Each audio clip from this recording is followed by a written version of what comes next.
다음은 분홍탑에 대한 내용입니다. 자, 여기 페이지에 보시면 cubes, 정육면체, pink tower, 분홍탑이라고 되어 있습니다. 자, 읽어보도록 하겠습니다.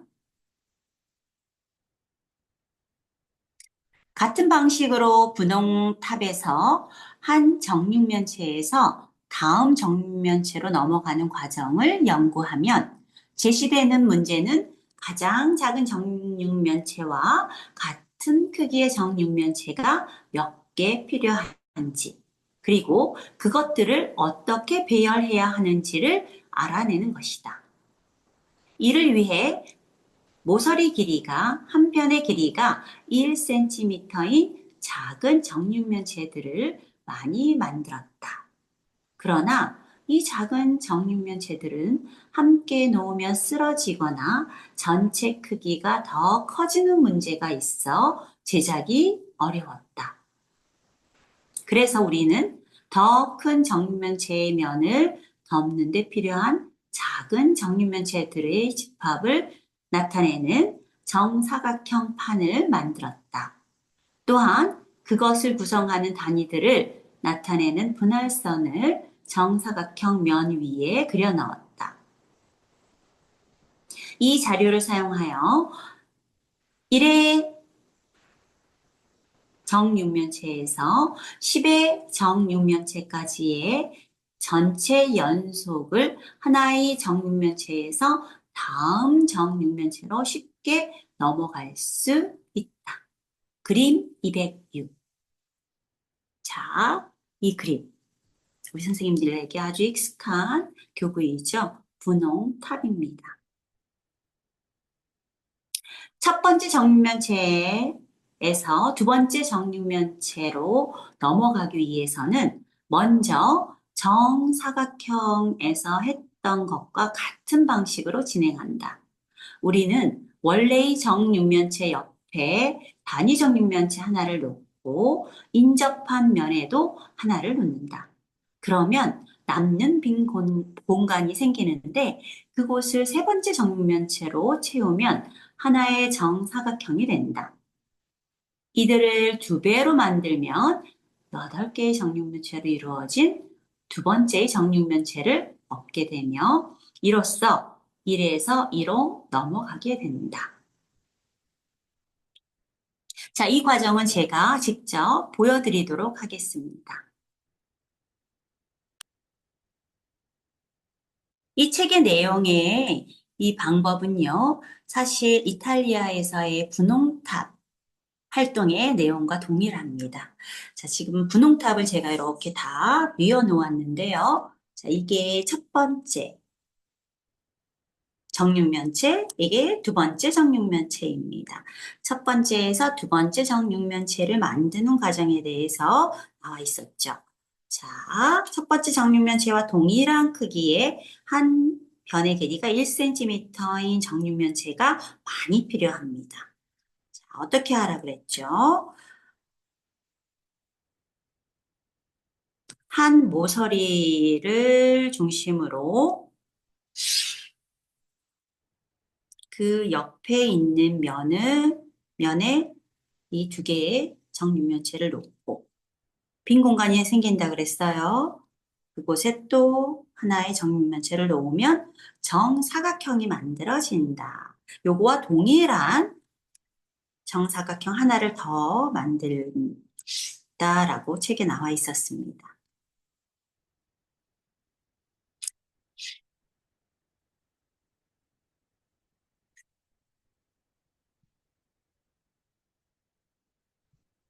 자, 이렇게 전체 1cm 정육면체 8개를 사용해서 두 번째 정육면체를 만드는 과정에 대해 조금 전 책에 있는 내용을 함께 읽었습니다. 자, 그러면 계속해서 책의 내용을 한번 보실게요.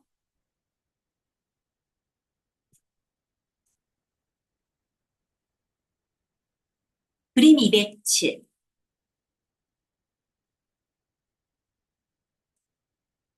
한 변이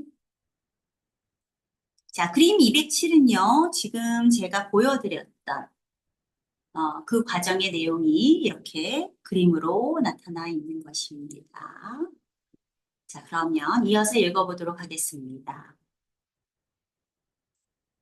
한 변이 2cm인 2인 정육면체에서 그 다음 단계로 넘어가기 위해 공통의 꼭지점에서 만나는 세 면을 한 변이 2인 2cm인 정사각형 세 개로 덮는다.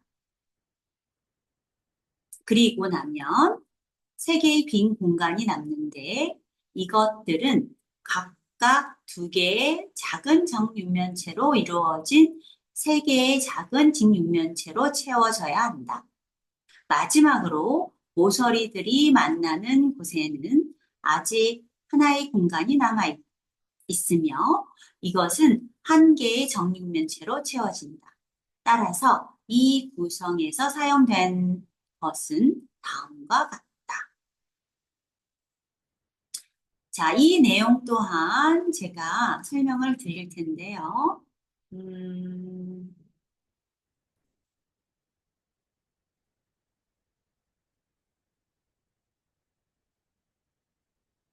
방금 읽은 내용은요, 두 번째 정육면체에서 세 번째 정육면체를 만드는 과정에 대한 내용이었습니다.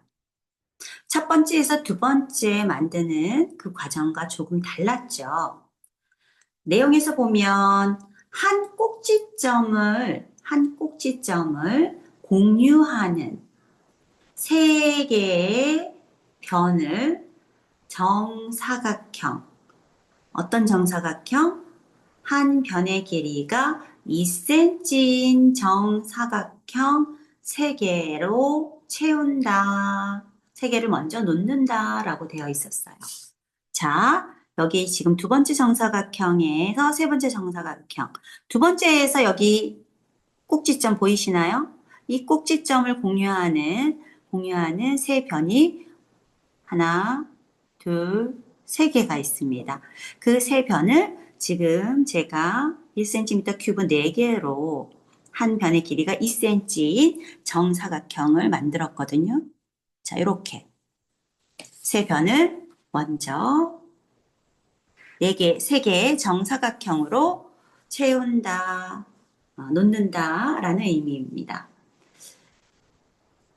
그런 다음에는 그 정사각형 사이에 보면은 두 개의 정사각형 사이에 또 빈 공간이 생겨요. 그쵸? 여기 보이시죠? 여기, 그리고 여기. 세 공간에는 직육면체로 채워진다라고 했어요. 두 개의 정육면체로 이루어진 직육면체. 두 개의 정육면체로 이루어진 직육면체 세 개로 채워진다라고 되어 있습니다. 자, 제가 한번 채워볼게요.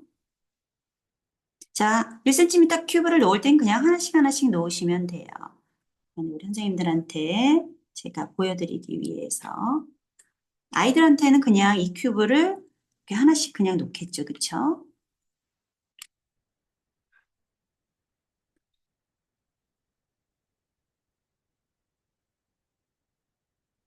자, 이렇게 놓고 쭉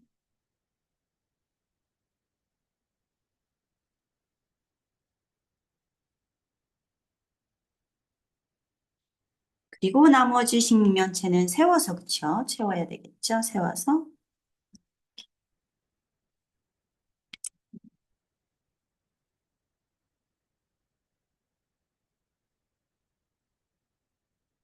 에 직면체 3개로 정면체 2개의 사이의 공간을 채운다. 그리고 마지막으로 한 개의 정육면체로 채워진다라고 했어요. 한 개의 정육면체는 어때요? 1cm인 1의 큐브 하나로 마지막으로 채우면 세 번째 정육면체가 완성됩니다. 자, 여기에 채워진 1cm 큐브의 개수에 대해서 책 아래에 보면요. 나와 있거든요. 이렇게. 자, 한번 보실까요? 한 변이 2인, 한 변이 2인, 책이 잘 안 보이실 것 같아요. 조금 더 잡아당겨. 자, 보시죠. 자, 여기에 어떻게 정유면체 몇 개가 사용되어 있는지를 계산하는 과정입니다. 한 변이 2인 정사각형 3개. 그래서 이것을 가로 열고 2의 제곱 곱하기 1 가로 닫고 곱하기 3은 4 곱하기 3은 12라고 되어 있어요. 그쵸? 맞죠? 12개의 정사각형이 처음에 사용이 되어졌어요. 두 번째, 두 개의 정육면체로 이루어진 직육면체 3개.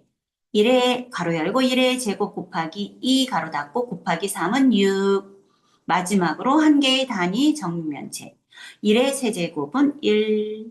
즉, 모두 19개의 단위 정육면체이다. 이제 이 구성을 한 편이 3인 전체 정육면체로 바꾸고 같은 방식으로 4로 넘어가 보자. 그림 208. 여기 아래 그림 보이시죠? 자, 어떻게 만들어졌는지 공식 계산으로 나타나져 있습니다. 가로 열고 3의 제곱 곱하기 1 가로 닫고 곱하기 3은 9 곱하기 3 27 가로 열고 1의 제곱 곱하기 3 가로 닫고 곱하기 3은 9 1의 세제곱은 1 그래서 총합은 37개 그래서 그림 208은 3의 정육면체에서 4의 정육면체로 만들어지는 과정이라고 되어 있습니다.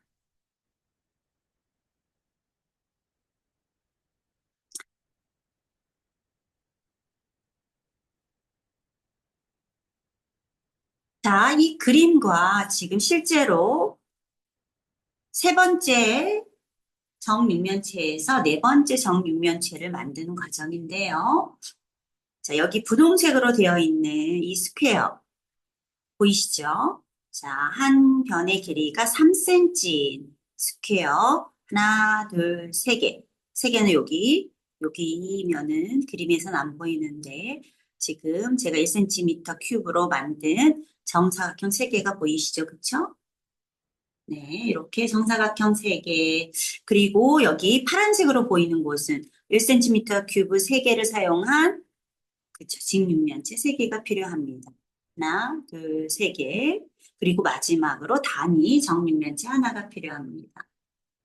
자, 이 그림에 대한 설명이 이렇게 제가 만든 중간 과정을 보여드리면 이해가 잘 되실 거라고 생각합니다.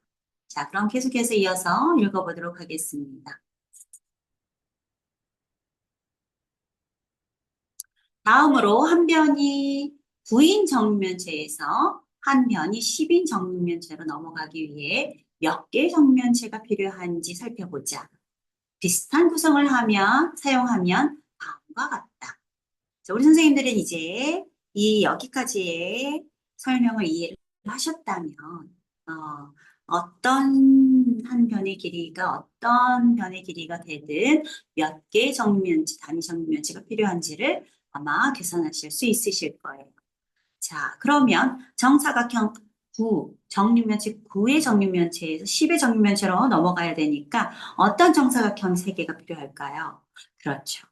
9의 정사각형 3개가 필요할 겁니다. 그래서 공식으로 우리가 쓰자면 책에 나와 있는 것처럼 여기 가로 열고 9의 제곱 곱하기 1, 9의 정사각형을 말하는 거죠. 하나가 몇 개 곱하기 3, 3개. 그래서 81 곱하기 3은 243. 9의 정사각형에는 총 몇 개가 들어갈지 243.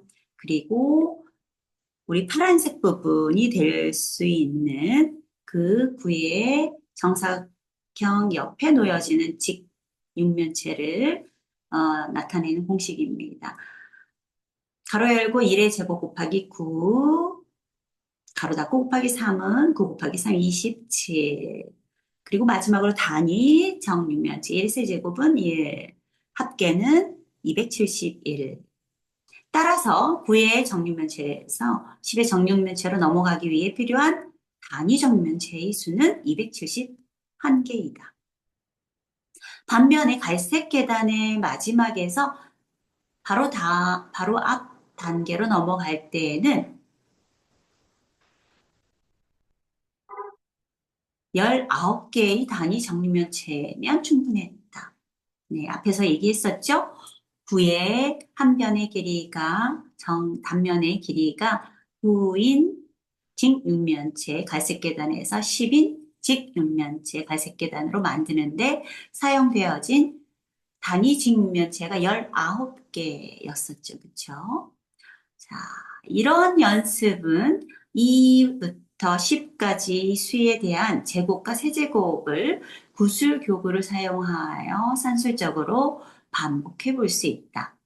예를 들어 3의 세제곱에서 4의 세제곱으로 넘어갈 때, 즉 3의 큐브, 정육면체에서 4의 큐브, 정육면체로 넘어갈 때 3의 정육면체에 3의 스퀘어에 해당하는 구슬 정사각형 3개를 더하고 그 다음 값인 3인 구슬 막대 3개를 더하며 마지막으로 구슬 1개를 더할 수 있다. 그림 209. 이때 사용된 전체 구슬의 수는 다음과 같이 계산된다. 자, 3의 세제곱 더하기 가로 열고 3의 제곱 곱하기 3 가로 닫고 더하기 3의 1승 곱하기 3 가로 닫고 더하기 1의 세제곱은 27 더하기 27 더하기 9 더하기 1은 64. 64라는 수는 4의 세제곱의 수죠. 그렇죠? 그림 209는 3의 큐브에서 4의 큐브로 넘어가는데 필요한 구슬의 수는 37개이다. 또한 세제곱의 경우에도 중간 단계를 건너뛰는 것이 가능하다. 다시 말해 연속된 수가 아닌 다른 세제곱으로 바로 넘어갈 수 있는데 예를 들어 4의 세제곱에서 6의 세제곱으로 넘어가는 것이다. 그림 210. 자, 그러면 제가 이 내용의 그림을 보여드리도록 하겠습니다.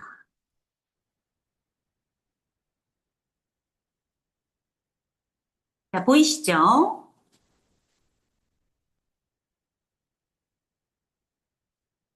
공통의 꼭지점을 가진 정육면체의 세 면에 면 각각의 값이 4의 제곱인 곱하기 1인 납작한 직면체를 두 개씩, 즉, 자, 여기 보이시나요? 네, 이 직면체를 두 개씩 놓는다는 거죠. 각 편에 분홍색 정육면체를 놓고 납작한 직육면체를 두 개씩 4의 제곱인 직육면체를 두 개씩 넣는다. 그러면 새 모서리를 따라 세 개의 빈 공간이 남게 되는데 이들은 각각 네 개의 정사각형으로 이루어진 직육면체로 채워진다. 자, 파란색 부분 보이시나요? 그래서 네 개의 정사각형으로 이루어진 하나, 둘, 셋, 넷, 직육면체로 채워진다. 그들이 만나는 지점에는 한 변의 길이가 2인 작은 정육면체로 채워야 할 공간이 하나 남는다. 이렇게 더해진 것은 다음과 같다. 자, 마지막. 네. 자, 그리고 그 합계에 대한 공식이 써져 있습니다. 4의 제곱 곱하기 2 곱하기 3은 16 곱하기 2 곱하기 3은 32 곱하기 3, 96. 2의 제곱 곱하기 4 곱하기 3은 4 곱하기 4 곱하기 3은 16 곱하기 3은 48. 2의 세제곱은 8. 합계 152라고 되어 있습니다. 음, 아마 선생님들이 이 그림을 보시면서 뭐 어떤 교구가 나 생각이 나실 것 같아요. 자, 그 부분에 대해서는 또 나중에 말씀드리도록 하겠습니다. 자, 이어서 읽어볼게요. 이 과정을 확인해 보면 다음과 같다. 4의 세제곱은 4 곱하기 4의 제곱, 4 곱하기 4 곱하기 16, 64. 6의 세제곱은 6 곱하기 6의 제곱, 6 곱하기 36은 216. 그러므로 216 빼기 64는 152. 이 두 정육면체의 차이는 정확히 152이다. 이제 또 하나의 건너뛰는 예를 들어보자. 6의 세제곱에서 8의 세제곱으로 넘어가는 경우이다. 공통의 꼭지점을 가지는 세 면 각각의 값이 6의 제곱 곱하기 1인 납작한 직육면체를 두 개씩, 즉, 한 면마다 6의 정사각형을 놓는다.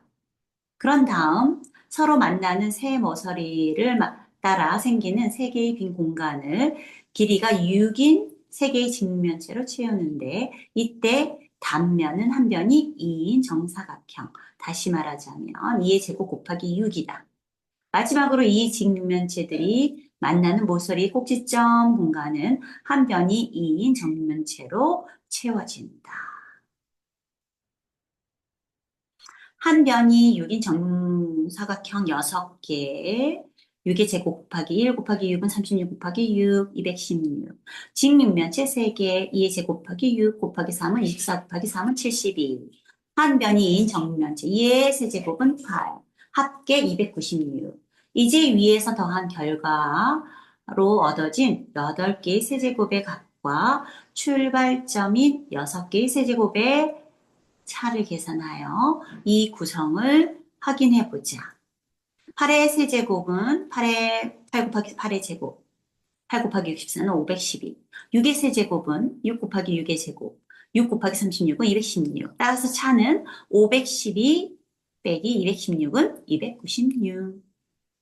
자, 여기까지가 분홍탑 내용입니다. 자, 제가 아까 여기 그림 210에서 이 그림을 보면서 어떤 교구 하나가 아마 생각나시지 않나요? 라고 말씀드렸죠. 다음번 또 저희가 유튜브 채널에서는요, 이항식 상자, 이항식 큐브라고 말할 수 있습니다. 그 이항식 상자에 숨어 있는 대수학의 그 내용을 함께 읽어보도록 하겠습니다. 감사합니다.